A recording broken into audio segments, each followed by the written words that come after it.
This download from BBC Learning English. To find out more, visit our website. 6 Minute English From bbclearningenglish.com. Welcome to 6 Minute English, where today we introduce a hair-raising topic and 6 items of vocabulary. I'm Tim. So what's hair-raising about today's topic, Neil? Hair-raising means scary, but also exciting. We're talking about hair, which may be exciting for some, but definitely won't be scary. Hair-raising is a real thing, though, isn't it? Our hairs do rise. Yes, Tim, they do. We get goosebumps when we're cold, scared, or excited. But other mammals do it better than us. Cats fluff up when they see other cats they don't like. That's true. We can't fluff up because we don't have enough body hair. I suppose we used to be as hairy as gorillas, if you go back 1,000,000 years or so. Do you know why we lost so much hair, Tim?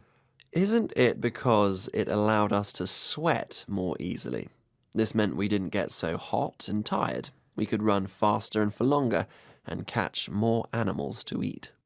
That sounds like a good theory. But do you have a theory on how many hair follicles the human body has today? What's a hair follicle? A hair follicle is the organ that produces a hair underneath the skin. Now, answer the question, Tim. How many hair follicles does the human body have today? Is it A, 500,000, B, 5 million, or C, 50 million? 50 million sounds about right. Did you know that men have more than women, Tim? No, I didn't. But it makes sense since men are usually hairier than women. On their faces, but not necessarily on their heads. Are you referring to the fact that men of a certain age can be follically challenged? If you're follically challenged, it means you're losing your hair. Having little or no hair is called baldness, and if you've reached a certain age, it means you aren't young anymore. Why is our hair so important to us, Neil? When we aren't worrying about going bald, we're busy shaving, waxing, plucking and trimming the stuff. When I say we, of course, I'm referring to people in general, not myself. Well, a good head of hair indicates health and youth. And hair on your face, facial hair, shows when boys have reached manhood. On the other hand, going grey or losing your hair shows you're getting older. Hair today, gone tomorrow? Oh, bad joke, Neil. I'm sorry. It's true that hair on your head shows signs of aging, but this isn't true of all human hair. Let's listen to Ralph Paus, a leading hair loss researcher, talking about this. The eyebrows get stronger, usually in aging men. The hairs in your nose and in your ears get stronger. And what a miracle of nature that an organ, the entire body is aging, actually grows stronger. So we may even be able to learn from hair follicles how not to age. I'm not sure I would swap a good head of hair for thick eyebrows and nose hair. How about you, Neil? I agree. But let's hear more from Ralph Paus about why some hair gets stronger as you get older.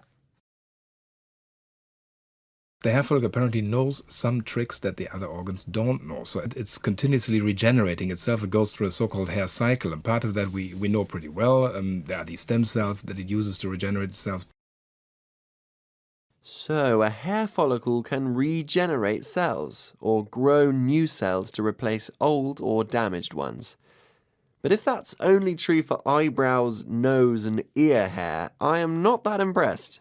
I want hairs on my head to be able to regenerate. The important thing here is that these cells in the hair follicles may help scientists discover a way to stop other organs of the body aging. Okay, I'm now going to reveal how many hair follicles on average we have on our bodies. The answer is 5 million. Oh, so not 50 million then. Don't worry, Tim, it was a tricky question. Now, let's go over the words we learned today. Hair-raising means scary, often in an exciting way. For example, that ride on the roller coaster was a hair-raising experience. Next is hair follicle, the organ that produces a hair underneath the skin.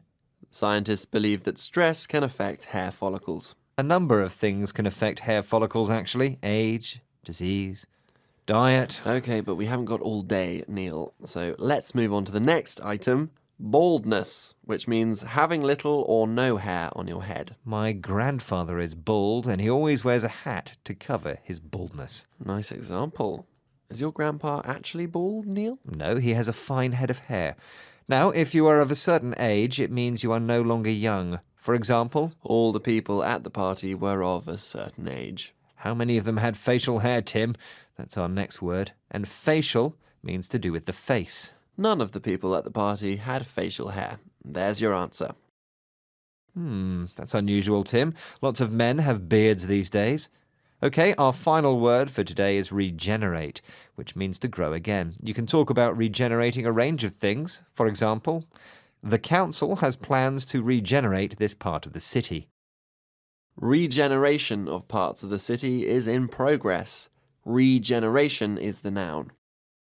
Well, it's time to go now, but if today's show gave you goosebumps, please let us know by visiting our Twitter, Facebook and YouTube pages and telling us all about it. Bye-bye. Goodbye. 6 Minute English. From the BBC.